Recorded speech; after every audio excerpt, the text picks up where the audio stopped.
Well, hey, everybody, I'm Bishop. And I'm Dr. Steph. Thank you so much for tuning in to another edition of Our Life, Our Journey. Our Truth. So excited to have you connected on today. We're excited because this is a platform that we are invested in making sure you grow and just be the best version of yourself you can be. Yeah. We thank God for you today. And while you're on this platform, we want to thank God for all of you that let us know that you're being blessed every week, right? Yeah. I mean, just every week and everywhere we you. go. I mean, literally around the world, people tell us that they're being blessed by this. And so listen, make sure that you like, make sure that you comment. Make sure you subscribe and share with your friends and family. Yes, we want to continue to grow this platform, and you can help us do just that by doing that. And follow this wonderful lady, Dr. Steph Walker. Follow her now. Follow me at Joseph Walker 3, and we can't wait for you to do that. It's going to be a blessing. And thank you so much for just being awesome. And we appreciate you so much. We read those comments, don't we? No, for sure. God, yes, indeed. So, babe, today I'm going to talk about something I think is so essential, so necessary. What? The silent battles of strong people. Oh, that's good. So there is a myth that those that we have deemed strong, they don't need any help. They're Herculean in their efforts, and they always doing. And sometimes we lose sight of the fact that when they reach out, it's hard enough for them to reach out, but helping people to understand that even the strong have struggles, and those struggles, there's a lot of reasons why. That they're human. They're not superhuman. Yeah. Yeah. So I want y'all to get close to the TV, get close to the computer, whatever it is, because I want to make sure you pay attention to this one because it's so important to know. Every person that is watching this right now is a human being.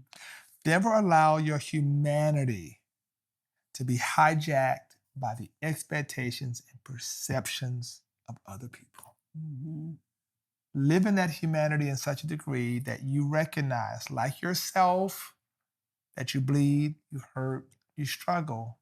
The people that you admire, the people that whose lives are ripe for public consumption, who we celebritize, or people that we look up to, if you have the grace to live in your humanity, extend the grace to them to do the same. Able to do the same.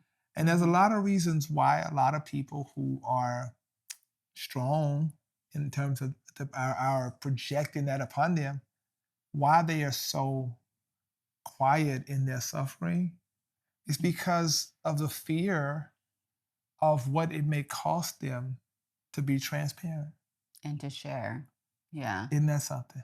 That I would rather hold on to this, even if it erodes me from the inside out, than trust people with it, because how the arrows and darts will come, and how the accusations, and it creates a level of guilt and shame. And it is important to know there are very unique struggles that strong people have. I don't want to talk about it. We should talk about it. Because when you are the person that people lean on, when you're the couple that people look to, they don't think that you have struggles. They think, your stuff is all polished and well put together, and they don't realize that we're doing this platform not because we are perfect, but on the backbone of the mistakes that we've made, on the struggles that we've had, on the hills that we had to climb to get to the place and space that we are. Yeah. And I think that's what's so important, that people aren't just like, oh my God, I can't believe y'all had a fight. I can't believe y'all had a struggle. I can't believe y'all not talking to each other today. I can't believe that you cut when you bleed. Yeah. And you realize, man, this is like absolutely. That you bleed when you're cut, right? Yeah, right. This is absolutely a part of it. And I think that we have to create that space of grace for that to happen. Yeah, and I think that part of it is just, like you said, one, recognizing the humanity in people, two, recognizing that no matter who they are, where they are, everyone has struggles, everyone. And so just getting that idea of perfection out of your mind, that anyone is that it's possible for anyone besides Jesus Christ himself to be perfect, getting that out of your mind, that just because someone is smiling, that means everything is okay all the time. I think one of the reasons why sometimes being at the top, or being a gunner, or being a leader can be isolating is because we have a tendency to make difficult things look and seem easy. Yeah, yeah. And we're very good at that. We're very good at smiling through the pain, um, saying that everything is okay because we just want to keep grinding because we know we have a destination to reach. But I think just remembering to check in on your strong friends, and maybe asking, and I say this all the time, asking 2 or 3 questions deeper. Hey man, hey lady, how you doing? And they'll be like, "Oh, I'm fine." Okay, like what does that mean this week? Yeah. What does that Like really how did mean? this, whatever project go? I heard that you told me a couple weeks ago that you were working on this presentation. How did it go?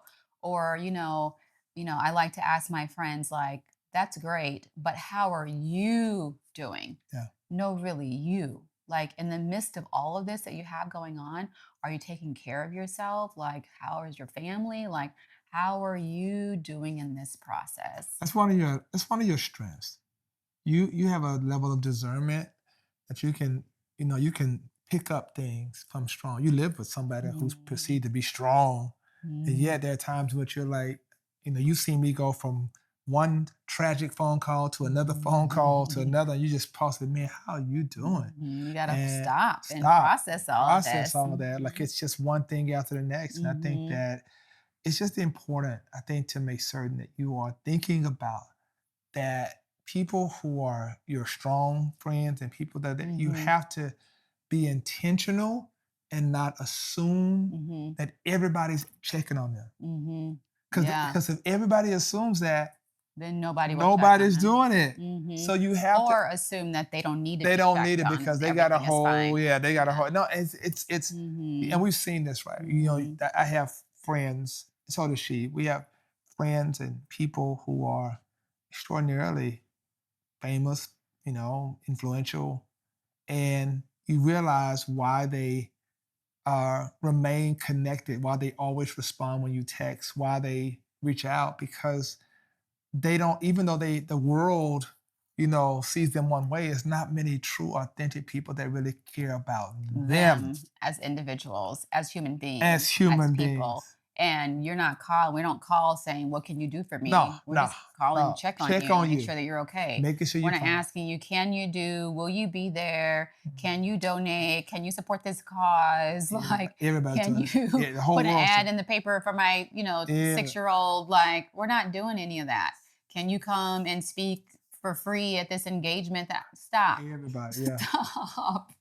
Stop. Just call and just ask for nothing. nothing. Just say hi. I'm just thinking about you. You're Wow. in my spirit. Just calling you to say that I love you. Nothing more, nothing less. How are you doing today? That's it. And That's you'd be it. amazed how far that will go with some people. Mm-hmm. You'd be amazed at just what that does. I think my best friend, our relationship, Ricky and I, is because we don't, it's not celebritized among us. It's just, man, we know to check on each other. We know when Mm-hmm. to be there for each other. It's like you gotta not take it for granted. I do think it's important to also have a sense of urgency around when a person reaches out to you who may not necessarily, you don't know what it took that person to reach out to you. Mm-hmm. Sometimes the whole checking on strong friends is about the response time. It's Mm-hmm. about people reaching out, pulling for straws, trying to figure out where can I find help, who can I talk to that I can identify with. And I think that it's so important for us never to be apathetic around that, Mm-hmm. but to really be very sensitive about this person's reaching out. There's got to be something deeper going on. I Mm-hmm. think that's the important part, right? Mm-hmm. Yeah, yeah. Let's say if whenever I get a call like that and I'm look at, let's say if I'm busy and I get that call, I will always pick up and just be like, "Is everything okay? Yeah. You all right? Yeah. I'm in the middle of something. Is it an emergency? Okay, let me call you back in 10 or 15 minutes when I'm done with this meeting."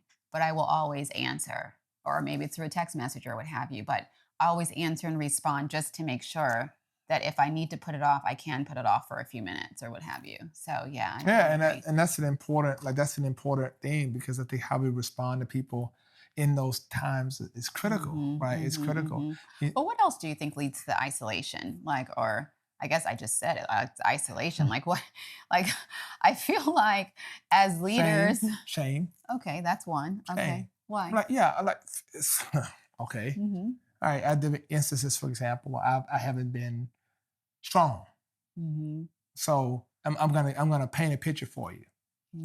So look at me and think about me like, and I don't mean this like in the sense of vanity, but just think about me like in the sense of like Michael Jordan, LeBron, Mookie Betts. Think about people that are at the top of their game. Do what they do. When you show up to do what you do, Mookie Betts hits a, Grand Slam home run. Yeah, that's what we expect him to do. We expect Michael Jordan. We expect LeBron. We expect Steph Curry. When they have a off game, it creates a whole domino effect. What's wrong? What's going on? Stories are all day long. Yeah. Wasn't it? Right? So if the Bishop Walker, right, is having an off week, the sermon just wasn't like you expect them to show up and you're struggling with something. You're not as communicative as you used to be. You're dealing with something personally. I hope everything's okay. But it's okay with him and Dr. Steph. Right. I hope a rabbit hole. Right. And so you're like, man, rather than contribute to the rabbit hole, I put on this facade that, hey, bless you, God bless you, and you do it. Then you get in your car. And you're like, not yourself. Nobody knows. And do you know that in my profession, oh, no, you're going to say. Clergy, how many clergy walk away from pastoral ministry a year? How many have wrestled and even committed suicide? That's what I was going to say, yeah. Like, it's a real deal because there's no outlet. There's no outlet. Like this expectation that you are on and performing and you're perfect no matter what. And then when you're not, there's no place for you to go. Average person in a lifetime. I don't know why I'm saying this. This is the average person in a lifetime will lose 7 significant relationships in a lifetime. They may lose a parent, both parents. Is that from death? Death. Let's just deal with death. Death and or otherwise. Okay, got it. Okay. So they may lose a parent, may lose parents. May lose a best friend. Best friend. They can lose classmate. A significant relationship that went awry. Okay, so in a lifetime, over their entire lifetime, 7. A pastor who loves his members, who's invested in the life of these people, married them, blessed their children, walked them through crises. Not only does the pastor have to wrestle with losing his mother, losing his own 7. His own 7. But now he's got to deal with every single week somebody who has a significant relationship with him in different ways, either transitioning through death or just moving on, disconnecting, period. And what do you work through that? Because Sunday keep coming. And you got to show up and you got to be on 1,000%. Where do leaders deal with that? And what is important, I say this not because I'm self-advocating, but I'm also saying it for every pastor who may need me to say it for the people that you pastor. You share this with them. Check on your pastors.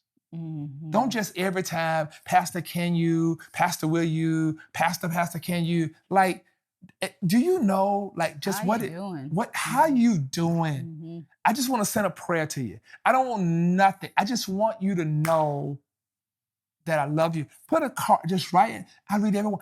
Just write. I just want you to know we're praying. Like, man, because that right there is how you check on you. That's how strong people, the struggles that leaders have, and I wrote that book, Leadership and Loneliness. The loneliness of that leadership is so real. And part of it is because, so one, yes, I agree with you 100%, and I've seen it, right? And like, it's a thankless job sometimes, and just being thanked and thought of and checked on is so critical and key, right? But I also think, like, on the flip side, pastors, other leaders in any category, right? Their circle gets smaller and smaller and smaller because of, sometimes it's safety reasons, sometimes it's, just mental safety in terms of like trying to protect your peace. Sometimes it's, the higher you climb, the thinner the air gets, the more enemies that that want to target you for no reason. You know what I mean? And so you learn to sort of just like not shrink, but just back away and put more and more barriers between you and whoever, the That's so true. others, you know? And it's not that you want to do that. You don't want to have these giant chasms between you and other people, but you do it out of necessity to protect yourself and protect Self-preservation. wherever you're trying to get to or wherever you're trying to go, Yeah. because not everyone that's in your face that's smiling is your friend. Not everyone that's smiling is really rooting for you. Some people are smiling because they're watching, trying to calculate your demise. Some people are trying to figure out what you're doing so they can do the same thing and try to take credit for it before you open your mouth. Like there's so many um, difficult situations that arise Yeah. as you are climbing, and so many obstacles that are frequently the result of other people trying to, destroy whatever it is that God has, in store for you, that you just put you put yourself in this place of like protection, like this protective Yeah, it's mode, bubble. right? Yeah, yeah. And so, yeah. Yeah, I mean, it's just real. I think, you're listening to this here and you're thinking like, okay, I'm hearing this and I know for a fact that I'm maybe misunderstood, may Hmm. not be necessarily given the space to be Hmm. honest about what I'm experiencing. Hmm. And I think that even in a relationship, we have to do this all the time. Hmm. We have to do this. There's a sense of, you got it, I'm good. There times, you remember there have been times I said, okay, stop. Yeah, pause for a minute. This just happened. Yes, You something can't just happened. just keep going and act like Man, that thing didn't just happen. man, and how many times? It's the nature of us, right? Yeah. Okay, on to the next thing. Okay, we'll get Yeah. to that. Okay, I'll call that. And Wait, then hold he's on, like, man. wait, pause. Pause. Can we process this? Something just happened. And Mhm. you have to give yourself the grace and space to do To that, deal with it. to deal with that. And even when you see something happening in the lives of people, Mhm. just give them a chance to Mhm. just be and talk to them and just, yeah, it's very Mhm. real. Doesn't matter who you are. Jesus Christ himself Mhm. went to the Garden of Gethsemane, and Jesus revealed to us that even the strong Yeah. Get weak get weak. sometime. Mhm. We see the Apostle Paul Even one the day strong cry saying, out. Mhm. I got a thorn in my flesh. Went Mhm. to God. God didn't move, but God told me my grace is sufficient for you. Mhm. My Mhm. strength is made perfect in In your your weakness. weakness. Mhm. Elijah the prophet was under the juniper tree saying, God, take my life. Jeremiah had existential crises where he said, Lord, I will quit, I resign. Mhm. Lord, what is wrong with me? I'm being mocked, but this I recall to my mind, and therefore have I hope. It's because of your mercies we are not consumed, and great is your faithfulness. Every single strong person experiences these moments, but it is important to surround yourself with people that have a level of sensitivity and empathy. Yes, that's good. Sensitivity and empathy, so that you're not just in a place where you have a bunch of people around you, but you are yet Alone. alone. Mhm. Everybody in your crowd is not Oh, in yeah. your corner. Mm-mm. I think that's so important. And it's okay to be courageous enough to just say, I hurt. Yeah. It's so interesting because a lot of people don't think that you have feelings. Jesus. Like you can be mad, you can be offended, you can be any host of things, but you cannot have hurt feelings. Can I have her This feeling? idea of your feelings being hurt because someone did something to you, Man, listen to like me. it's such a foreign concept to people. Like that really hurt my feelings. And I it's am human. I okay. have feelings. Yes. It's okay. And I Yeah. think you got to live in that. The more you live in that, the more you help people around you Mm-hmm. reimagine their expectations Yeah. concerning you. Yeah. And they'll Yeah. love you better because they're able to say, wow, you're more like me than I thought. Yeah. We will get through this together. I'm here for you. You're here for me. And that's why this is so important. Yes. So stop being Herculean. You're not a superhero. Take the cape off. Right. I know Be that's a right. human being, not a human doing. Mm-hmm. And may this revelation be a blessing to you. Yeah. It takes courage to be real. Yeah. Huh? Yeah. In that comment section, if you need some help, things we can do for you, let us know. We'll direct you some directions that we have in terms of resources. And it's also important to know we're praying for you. We want to hear from you. Give me your thoughts, your comments. If this has blessed you, we'd love to hear about it. Make sure you, hey, this is the one for me. This is where I'm from. Thank you so much. Whatever it is, we read it. And also follow Dr. Steph at Dr. Steph Walker. Follow me, Joseph Walker 3. We thank you. We appreciate you so much. And listen, check on your strong friends. I'm Bishop. And I'm Dr. Steph. Peace out.